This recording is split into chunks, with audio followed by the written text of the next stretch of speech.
Hello guys, back to my channel শৈলী বৃষ্টি blogs. Guys, তোমরা কেমন আছো? আশা করছি তোমরা সবাই খুব ভালো আছো আর আমিও খুব ভালো আছি। আমার নতুন একটা ব্লগে তোমাদেরকে অনেক ওয়েলকাম, অনেক ভালোবাসা জানিয়ে শুরু করছি আজকের ভিডিও। তো এটা হচ্ছে কালী পুজোর ভিডিও, তো তোমরা দেখে বুঝতেই পারছো। তো ওখানে 25 বছর পূর্ণ হলো বলে একটু অনুষ্ঠানের ব্যবস্থা করেছিল সবাই। তো দেখো চলে গেছি সেই অনুষ্ঠানে গিয়ে। হচ্ছে আজকে আসবে কিরণমালা, তো তাকেই দেখতে গেছিলাম। তো চলো, ভিডিওটা ভালো লাগে লাইক কমেন্ট শেয়ার, চ্যানেলটাকে সাবস্ক্রাইব করে দেবে। আর তোমাদের সবাইকে অনেক অনেক ভালোবাসা, আমাকে এত ভালোবাসা দেওয়ার জন্যে। সবাই সে থাকো, ভালোবাসা দিও এভাবেই সবাইকে, আর আমিও সবাইকে এভাবেই ভালোবাসা দেবো। তো চলো, কত লোক এসছে দেখো। আর এই যে এটা হচ্ছে এবছরের প্যান্ডেল হয়েছে, তো কেমন হচ্ছে অবশ্যই কমেন্ট করে জানিও। তো চলো, ভিডিওটা স্কিপ করবে না, স্কিপ না করে পুরো ভিডিও দেখতে থাকার সঙ্গে থাকো।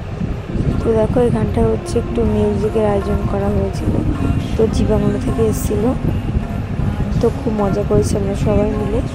তো সেটাই তোমাদের সাথে সেই মুহূর্তটা একটু শেয়ার করার চেষ্টা করছি। আর ভিডিওটা ছাড়তে অনেকটাই লেট হয়ে গেছে বন্ধুরা, তোমরা কেউ কিছু মনে করো না। তো চলো, ভিডিওটা দেখতে থাকার সঙ্গে থাকো। ভিডিওটা ভালো লাগে লাইক কমেন্ট শেয়ার, চ্যানেলটাকে সাবস্ক্রাইব করে দিও। তো চলো, আর যখন এখানে আমার অনেক নতুন নতুন বন্ধুরা আছে, যারা যারা আমার চ্যানেলটাকে সাবস্ক্রাইব করো তাড়াতাড়ি করে দাও। তো ওদিকে দেখা হয়ে গেছে আমার বড় ননদের সাথে। তো আমার বড় ননদ আবার হচ্ছে আমার মেয়েকে আইসক্রিম কিনে দিয়েছে। তো দেখো, আমার মেয়ে আবার আইসক্রিম খাচ্ছে। তো দেখো, আমার ননদ হচ্ছে আমার মেয়েকে বলছে একটু ওমা দিতে, তো আমার মেয়ে দিচ্ছেই না।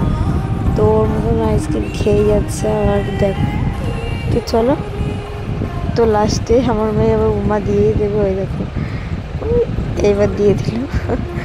তো আমার মেয়ে হচ্ছে আমার ননদের কাছে যেতেই চায় না, কারোর কাছে যেতে চায় না, কেন কে জানি না। তো চলো, ভিডিওটা ভালো লাগে অবশ্যই একটা লাইক কমেন্ট শেয়ার করে দেবে। তো চলো, এই যে আবার প্যান্ডেলটা দেখাচ্ছি তোমাদেরকে। তো এত সুন্দর লাইটিং করেছিল, খুব সুন্দর লাগছিল প্যান্ডেলটা। তোমাদের কেমন লাগছে অবশ্যই কমেন্ট করে জানিও। আর এদিকে মেলাও বসেছে, তোমরা দেখতেই পারছো। আর এদিকে দেখো, মায়াপুর স্কন মন্দির হয়েছে, অনেক সুন্দর সুন্দর প্যান্ডেল করেছিল। এই দেখো, কি দারুণ লাগছে, তাই না বলো? তোমাদের কেমন লাগছে অবশ্যই কমেন্ট করে জানাবে আমাকে। কমেন্ট করতে কিন্তু কেউ ভুলবে না, ঠিক আছে? তো চলো, এদিকে দেখো ফুলের প্যান্ডেল করেছিল, সেটাও খুব সুন্দর হয়েছিল। ভেতরটা ডেকোরেশনটা দারুণ ছিল, দারুণ, জাস্ট ওয়াও। কিন্তু আমি ভেতরের ডেকোরেশনটা তুলতে পারিনি। তো হচ্ছে তোমরা জানো, তোমাদের দাদাভাই এই বছর হচ্ছে মেলাতে দোকান দিয়েছিল, তার জন্য কোনো ভিডিও ব্লগ কিছু করা হয়নি। তো যতটুকু করেছি ততটুকুই শেয়ার